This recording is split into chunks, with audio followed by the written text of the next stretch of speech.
José Horacio, diputado por el distrito por Opción Democrática, y Soraya Suárez, diputada de Santiago por el PRM. Hablemos de leyes, cómo ha sido este 2023 que recién acaba y qué espera para el Congreso Nacional en este 2024, un año electoral, completamente electoral, en el que van un todos contra todos y generalmente eso se transparenta en el Congreso. Buenas noches, ¿cómo están? Buenas noches, Yuli, ¿cómo estás? Siempre es bueno tenerlos a los dos aquí. Siempre es bueno estar por aquí.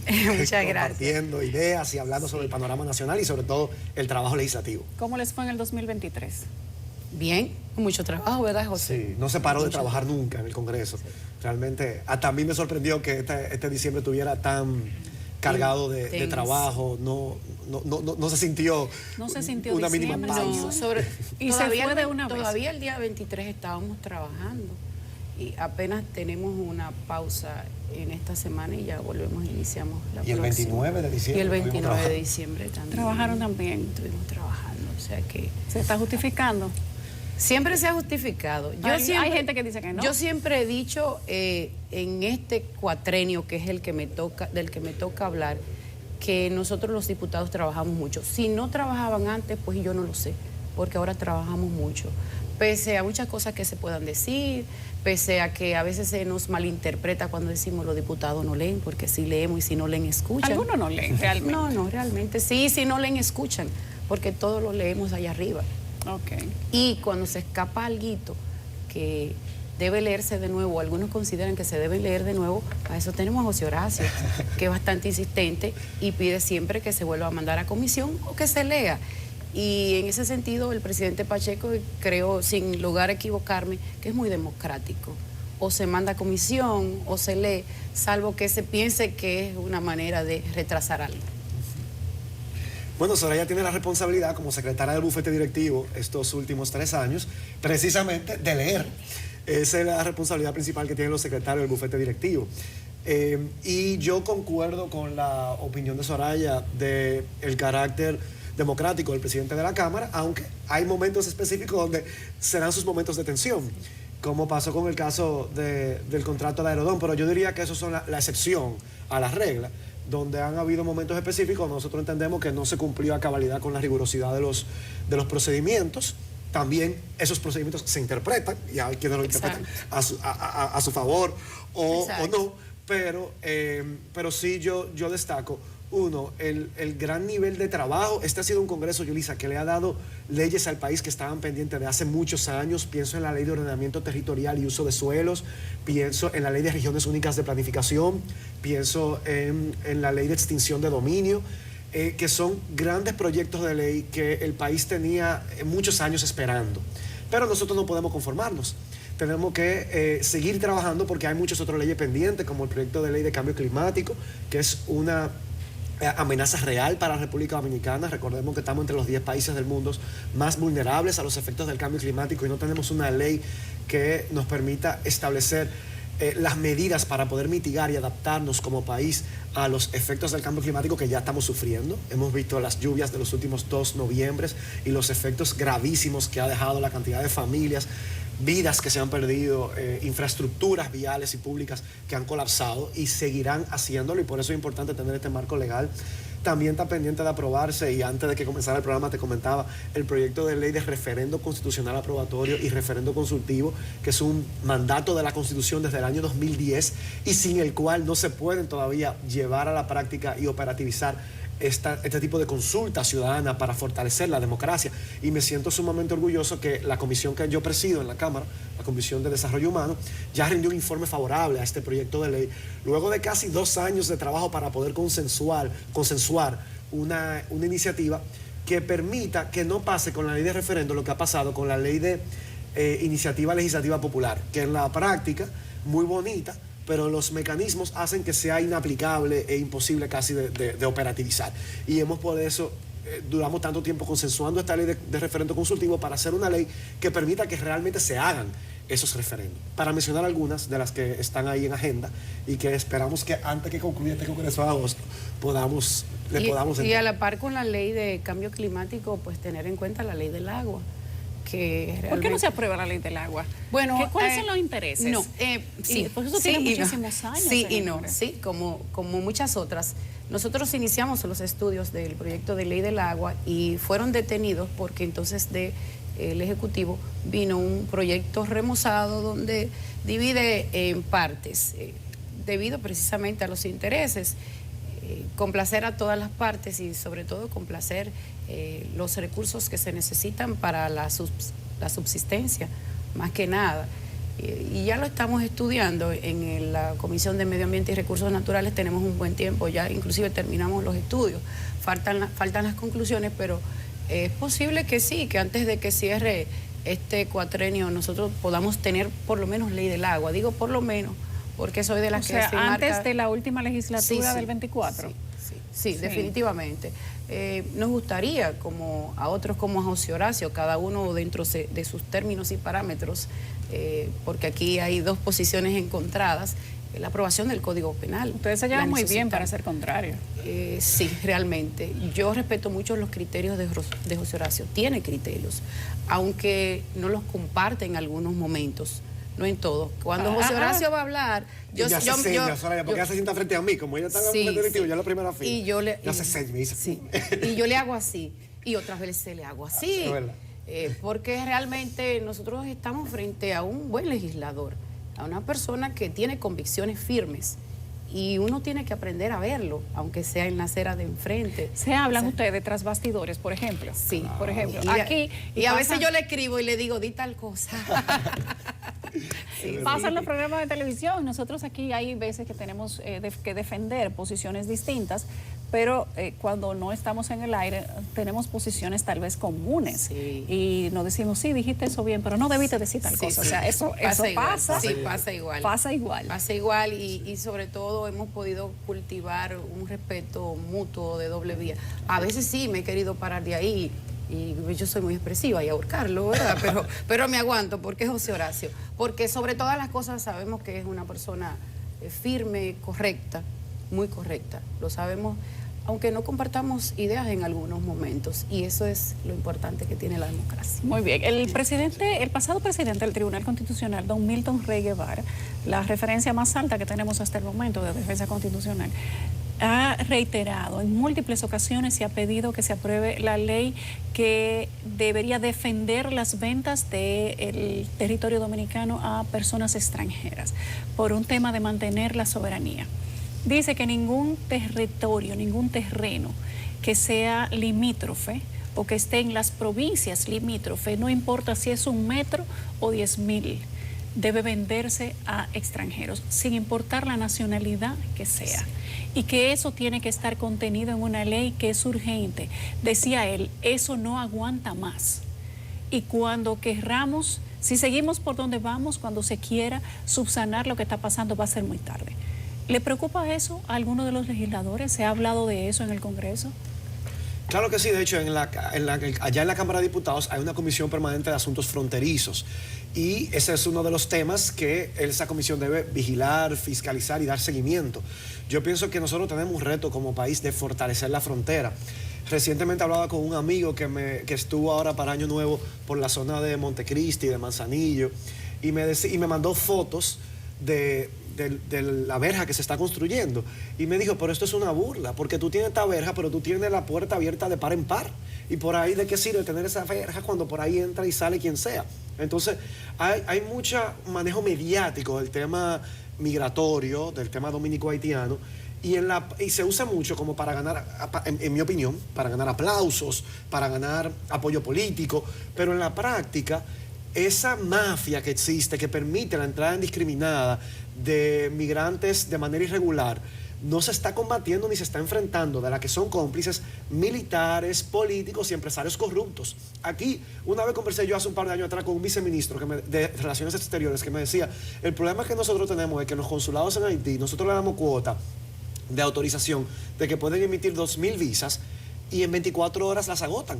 2.000 visas de turistas, cuando sabemos que las condiciones del ciudadano haitiano promedio no tiene las condiciones para venir a turistear a la República Dominicana. Usan visas de turista para entonces venir a trabajar. Nosotros... Pero se le da el mismo tratamiento, la visa de estudiante, de inversión, de turismo. Y eso hay que enseriarlo. Ese es el reto que yo creo que nosotros tenemos por delante. Teníamos nosotros unos videos aquí que lo hemos compartido muchas veces de la cantidad de visa que se debió aprobar en un año, de cómo se consumió en 3 meses, de cuánto cuesta cada visa y que para los haitianos una visa de República Dominicana es equivalente a $500. Si usted consigue los $500, usted consigue la visa. Y que los pasaportes se manejan a través de unas agencias que están en las cercanías de la embajada del consulado dominicano y ellos, como no le caben en funda, lo llevan en saco. Bueno, es que... Llenan saco y se lo van tirando y eso es como un mercado. Es como mercado dice José Horacio, es una mafia constituida, una gran mafia. Nosotros estamos bien claros en que es así y hemos pedido una y otra vez que realmente se intervenga y sobre todo los organismos militares. Hay que tener gente con verdadera calidad de responsabilidad y de responsabilidad ciudadana y de amor a una patria. Y el tema de la venta de los terrenos fronterizos, pues estamos más que de acuerdo con el magistrado Milton Rey Guevara. Es que en estas tierras fronterizas que dan para todas partes, porque estamos realmente justo colocados en el trayecto del sol, da para todo, da para intervenciones, da para que nos intervengan, da para vender, da para que nos vendan y realmente hay que ponerle un límite y tiene que salir, si no del Ejecutivo, tiene que salir entonces de los propios congresistas ese proyecto de ley que limite de una vez y por todas. Y es cierto, ni medio metro, ni 1.000 metros, ni ninguna cantidad de metros a ningún país, porque al final termina siendo país, a ningún país para que pueda intervenir en las decisiones de la República Dominicana porque posee una parte y es el dueño. Realmente es así. ¿Hay algún interés? ¿Han visto ustedes, tú que eres la secretaria general ahora mismo de la Cámara de Diputados, que conoces todo lo que se está manejando, qué se va a quedar? Inclusive tú te das cuenta primero que todo el mundo en lo que no hay interés de que se apruebe y viceversa también, en lo que sí hay un gran interés, en lo que hay una línea, como algunas leyes que se han aprobado, Verbigracia, la que soporta el contrato de Aerodón y muchas otras. ¿Hay conversaciones iniciadas para este tema de la venta de los terrenos en la parte fronteriza del país? ¿O todavía no? No, aún no. Es algo que nosotros estamos tratando en los pasillos, en las comisiones que hemos hablado y la preocupación se va aumentando. Y realmente sí, a sabiendas de cómo maneja el presidente del Congreso, el Congreso y nuestro propio vocero, pues yo sé que en cualquier momento Alfredo Pacheco dirá, hay que hacer esto. Porque al final de cuentas no podemos dejar de pensar que sobre él hay una gran responsabilidad, claro, el que dirige ese Congreso y además es un hombre preocupado. O sea que en cualquier momento él aparece con el proyecto de ley, de eso estamos seguros, si no lo introduce uno de nosotros. Soraya, cuéntame una cosa, cuando se va a dar algún tipo de proyecto que se necesita una aprobación inmediata, yo sé que esto tal vez se lo dicen a Pacheco, Pacheco encárguese de que eso se apruebe y Pacheco le da para allá. Pero les bajan a ustedes una línea, manejen quizás la parte comunicacional, mediática, argumenten algún tipo de explicación de algunos proyectos que han sido sumamente polémicos. No. ¿Hay esa conversación bilateral? No, y yo me quejo, porque pudiéramos dar cualquiera de nosotros alguna opinión. A mí me pasó al principio, tengo que decirlo, que yo daba opiniones, Soraya, bueno, pero si a mí nadie me dice nada, no. Pero ya con el ejercicio, 3 años y algo, uno se va dando cuenta de qué urge al Ejecutivo y qué no urge. Sobre todo, nosotros tenemos una coordinadora de la que José Horacio es parte, donde nos reunimos y se pone en agenda todo lo que se va a tratar en cada sesión. Y allí llegan los proyectos del Ejecutivo que son de urgencia, hay que ponerlo en agenda, inmediatamente lleguen. Y bueno, ya tú te das cuenta que si te lo pusieron en agenda, llegó ayer, llegó anoche, te lo pusieron en agenda, hay una urgencia ahí. Entonces, ¿qué hacemos nosotros como oficialistas? Bueno, leernos el proyecto de ley, estudiarlo bien y sacar un resumen para poder argumentar cualquier tipo de defensa sobre él si fuera necesario. Pero no nos bajan línea y yo creo que es un fallo de la comunicación que tenemos como Sí. partido. Porque deberían, no es malo. Quizás Alguien tener algún diría, tipo de bueno, por un, discurso exacto. común. Que le bajaron una línea, mano, no es malo. Nosotros como gobierno debemos tener un discurso común, una línea de discurso común donde todos cantemos la misma canción, porque al final lo estamos aprobando todo. Entonces vamos a tener notas discordantes. No es malo. Eso habla de la organización del propio partido y del propio gobierno. Yo ahí diría, desde la acera de enfrente, ¿verdad? Exacto. Que quizás no se la bajarán la línea, pero entonces la cogen, como el tema de Que la la censura, que a cogemos, veces la claro, gente se claro. autocensura sin que otro lo censure. Claro. Porque tú ves a veces cuando hay proyectos conflictivos, que tú ves algunos colegas del partido o de gobierno que te expresan que pueden tener ciertos reparos, no están de acuerdo con un proyecto, pero entonces tú lo ves que a la hora de votar lo apoyan. Entonces uno asume, le bajaron línea, pero tú dices a Soraya, no le bajan línea, parece entonces que cogen la línea Sí, sin que se la bajen. la cogemos. Sin que se la bajen, porque a veces tú dices, bueno, pero fulano a mí me dijo que no estaba de acuerdo con esto y lo veo votando. Entonces, uno asume que le bajan la línea, pues tal vez entonces la cogen sin que No, ellos, baje automática. asumen, me imagino que cuando, Claro, cuando ustedes ven que Pacheco, la presidencia de la Cámara de Diputados, en la persona de quien sea, presenta una urgencia de aprobación de un proyecto que Claro. viene del Ejecutivo, Claro. eso es un Si axioma, llegó, eso no hay que discutir. si llegó hoy, lo puse mañana Eso en va sí o agenda. sí. Claro. Si llegó hoy, lo puse en agenda mañana, ya tú sabes que tiene una urgencia. Si yo llegó hoy y lo puse la semana siguiente, también tiene una urgencia. Y si se trata con urgencia en el propio desarrollo, en el hemiciclo, pues tú sabes que tiene una urgencia. Tenemos que ser inteligentes. Uno aprende a leer lo que está Claro, pasando y lo que se está claro. moviendo en cada situación, en cada caso. Al principio, como te dije, yo llegué a meter mi pata y yo decía, pero nadie me dijo nada. Pero ya yo no puedo alegar que nadie me dice nada. Tiene una curva de aprendizaje, Ya, tiene ya, todo el claro. trabajo. Ya tú tienes una De lectura manera intuitiva, inmediata, clara. sí. Hablemos de la ley de aprobación por consenso a nivel nacional, o lo que conocemos como referéndum. Se suponía que eso estaba dentro de algunas leyes que urgían para el país, al menos urgían para la ciudadanía, porque ese es un derecho que tienen todos los ciudadanos, inclusive eso viene siendo un suprapoder constitucional y democrático de que la mayoría decida lo que quiere que pase en el país. No hay derecho más democrático que ese, o decisión más democrática. Sin embargo, no podemos hacerlo en este momento porque no tenemos la ley. Todo el mundo sabe que necesitamos esa ley, todos los gobiernos lo saben, los congresistas de cada periodo lo saben, pero no pasa nada. ¿Qué hay detrás de no aprobar la ley de referéndum? Debo decir que el proyecto que estamos conociendo en la Cámara de Diputados fue originalmente una iniciativa del Poder Ejecutivo. O sea, que el Poder Ejecutivo la presentó y la introdujo. Del actual. Del actual. Del actual. Sí, del actual Poder Ejecutivo. O sea, él expresó un interés desde la presidencia de que esa ley fuera conocida. Y debo admitir, y fue a la Comisión de Desarrollo Humano, y debo admitir que nosotros nos demoramos más tiempo del que yo hubiera deseado para poder rendir un informe. Incluso en el camino perimió, entonces ahí fue retomada por el vocero del gobierno en la Cámara de Diputados, que es el diputado Julito Fulcar. Él la retomó y la reintrodujo, ya como una iniciativa propia, pero realmente la misma versión del Ejecutivo. Y volvió de nuevo a la comisión. Y a veces da trabajo aprobar las iniciativas. Hay que decirlo, porque yo deseo que tengamos un mejor Congreso a partir del 2024. A veces da trabajo, no pasa por ejemplo en la Comisión de Medio Ambiente, de la que Soraya y yo formamos parte, pero en alguna comisión da trabajo reunir el quórum para poder aprobar las iniciativas. Un quórum de 8, de 15. Entonces, yo por eso digo, tenemos que tener un mejor Congreso de legisladores que estén comprometidos con cumplir con las comisiones a las que pertenecen.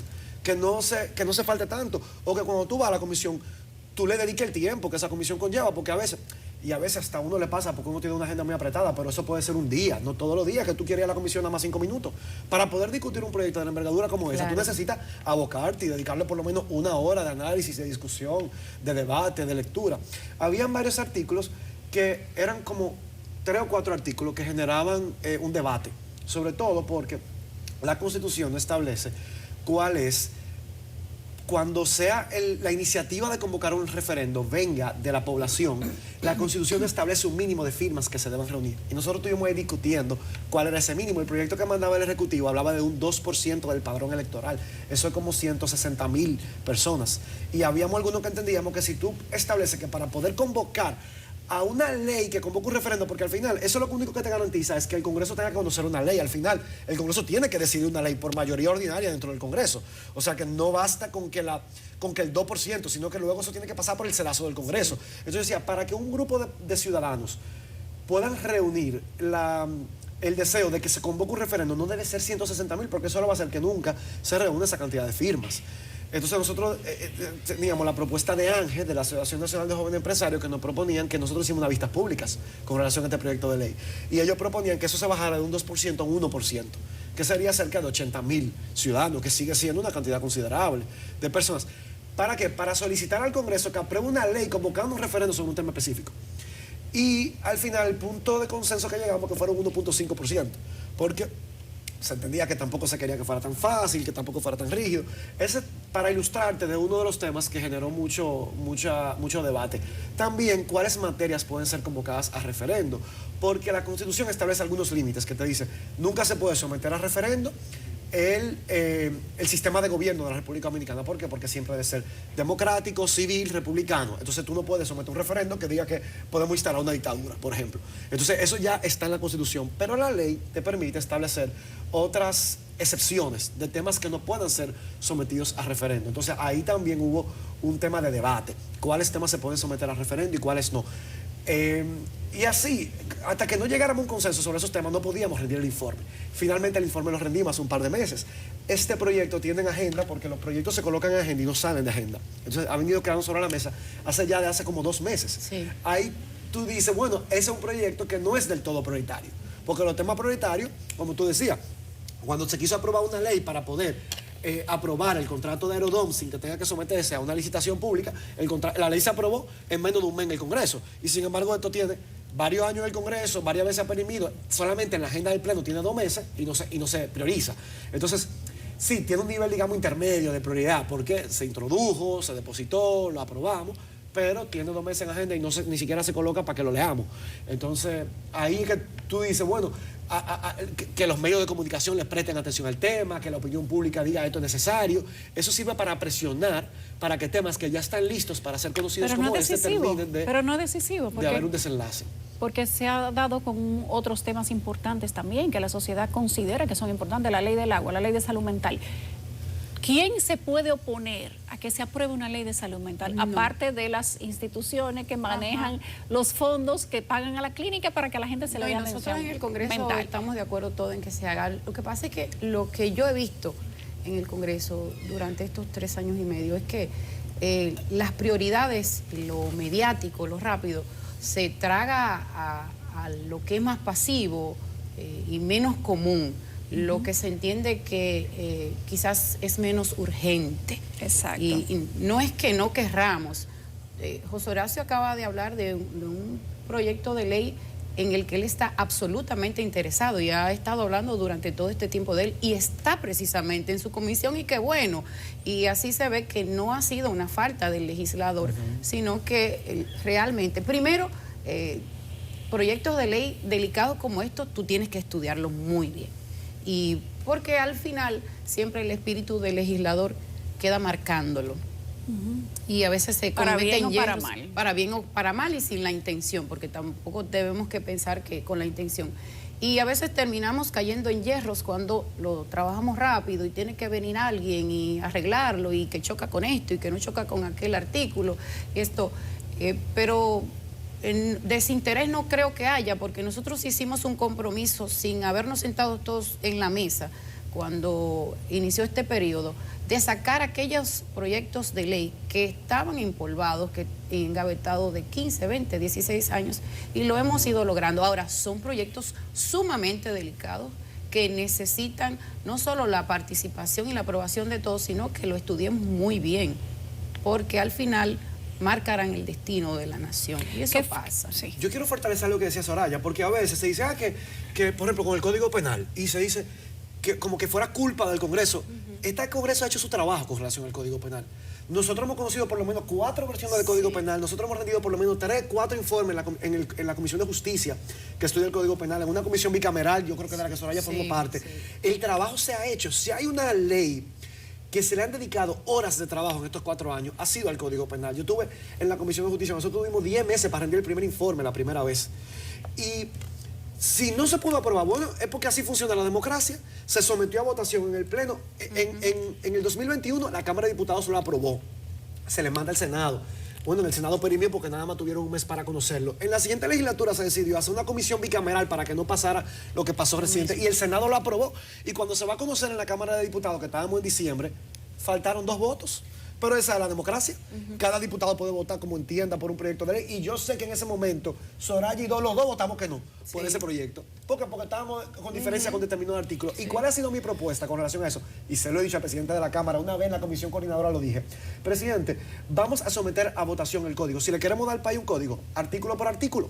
Exacto. ¿Por qué? Porque y que se aprueben o desaprueben artículos. hay un consenso con un 95% del código. Entonces, si llega un artículo que Soraya está de acuerdo y yo no, yo voto que no. Si llega otro que yo estoy de acuerdo y Soraya no, Soraya puede votar que no. Y así lo vamos sacando. El que reúna 2/3 partes es un artículo que está aprobado y forma parte del código. O si no, título por título, porque a veces se escoge también un título.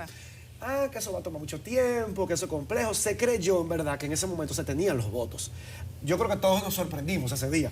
Yo creo que hace ya como 1 o 2 años de eso. Sí, que de repente, cuando vemos la votación, como es una mayoría calificada, porque para aprobar el código se necesitan 2/3 partes, y sacó un 62%, 2/3 partes vienen siendo como un 66%. O sea, le faltaron como 2 o 3 votos. Y yo me acuerdo que eso fue la única vez que eso ha pasado, que ahí saqué yo mi reglamento. Yo soy un aficionado, Soraya lo sabe, de estudiar el reglamento para que las cosas se hagan bien hechas. Y se anuló la votación. Se hizo una votación para anular la votación, porque, no, que hubo cierta confusión. Y para mí eso era algo muy extraño. ¿Cómo tú vas a votar, anular la votación anterior? ¿Y por qué? Porque habían faltado como 2 votos. Se votó para anular la votación y cuando se votó de nuevo, faltaron todavía más votos. Entonces se dio cuenta que no había el consenso. Y en ese momento era un artículo. Entonces, por eso yo decía, vamos a aprobarlo como se aprobó la Constitución que tenemos hoy en día. Nosotros tenemos una Constitución de 200 y pico de artículos que cuando se aprobó en la Asamblea Nacional se votó artículo por artículo. Bueno, el Código Penal tiene como 400 artículos. Y es interesante, yo leí los 400 artículos. Pero yo estoy dispuesta a leerlo varias veces, uno a uno y que vaya. Yo estoy dispuesta. Pero ese es el trabajo del Congreso. Aunque nos tome 3 o 4 meses, pero no importa. el Código tiene 20 años en el Congreso. Que nos tome 6 meses ver el artículo por artículo, pero le dimos al país un código.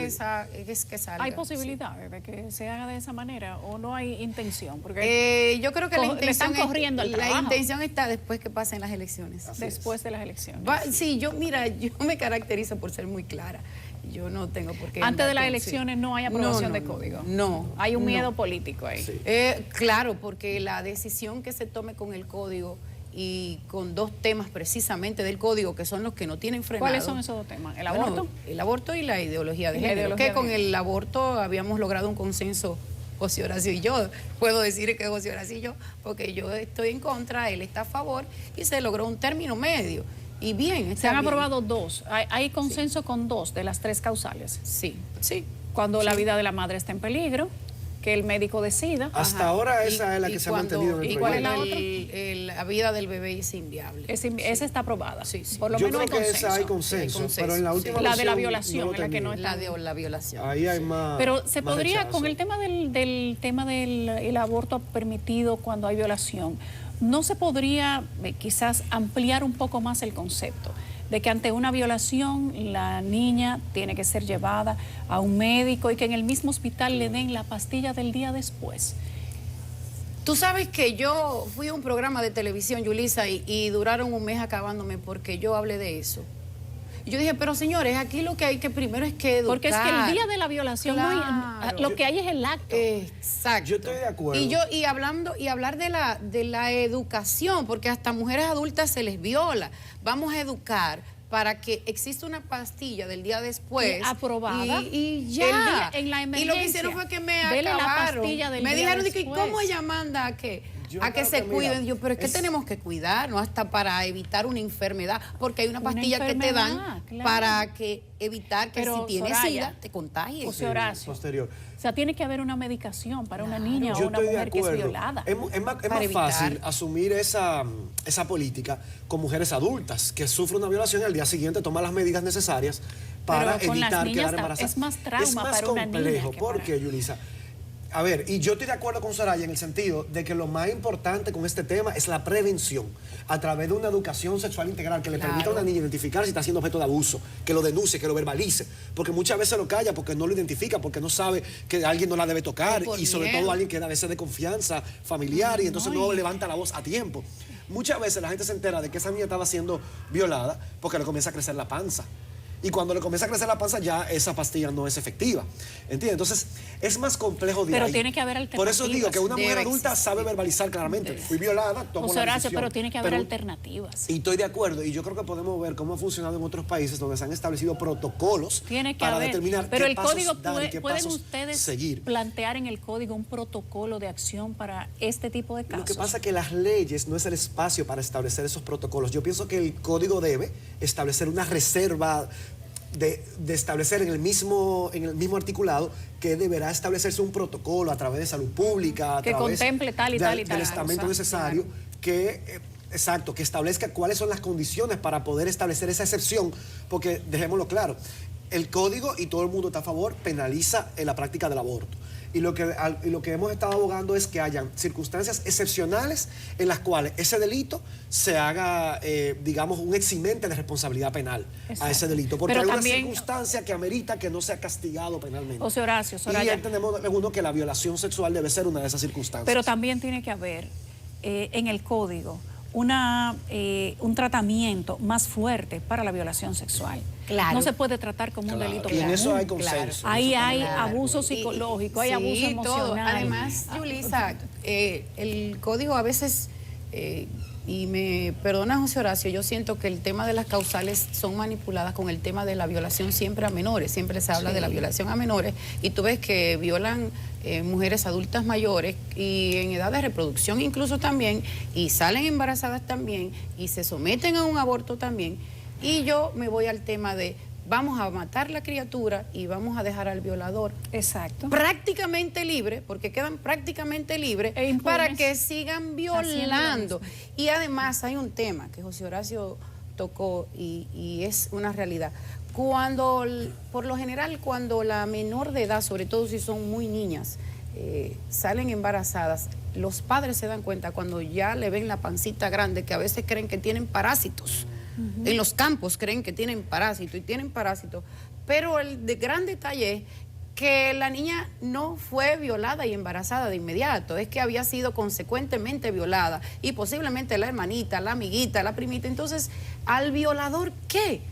La solución no es solo tú practicar un aborto. Hagan ustedes algo al respecto. O sea, tiene que haber una sanción más dura para la violación de manera que sirva como ejemplo para los que están haciendo o están buscando la manera de hacerlo. En el proyecto de código hay sanciones severas para este tipo de delitos que son graves e inaceptables, pero también hace falta algunos protocolos. Por ejemplo, yo entiendo que cada vez que llega una menor de edad embarazada a un centro hospitalario, automáticamente ese centro hospitalario debe establecerle una comunicación a la fiscalía para que abra una investigación. Inmediatamente. Porque una menor de edad embarazada es indicio de que puede existir un delito. Claro. Porque No, a menos que es el un padre de esa delito criatura sea también quizá un menor de edad, que podría haber otro tratamiento. Si es un adulto, hay un delito y por lo tanto inmediatamente se tiene que iniciar una Pero hay investigación. violaciones, inclusive hay violaciones donde concursan los padres. Claro.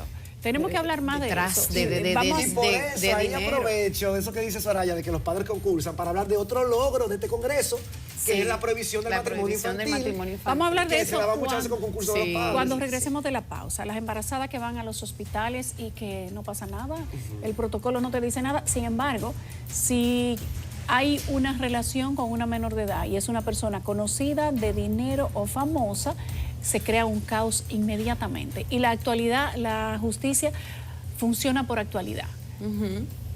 Hace de inmediato un ejercicio público, pero ¿qué pasa con las que no salieron con famoso, las que no se dieron un besito con un pelotero y van a los hospitales ya con la panza, teniendo 13, 14 y 15 años?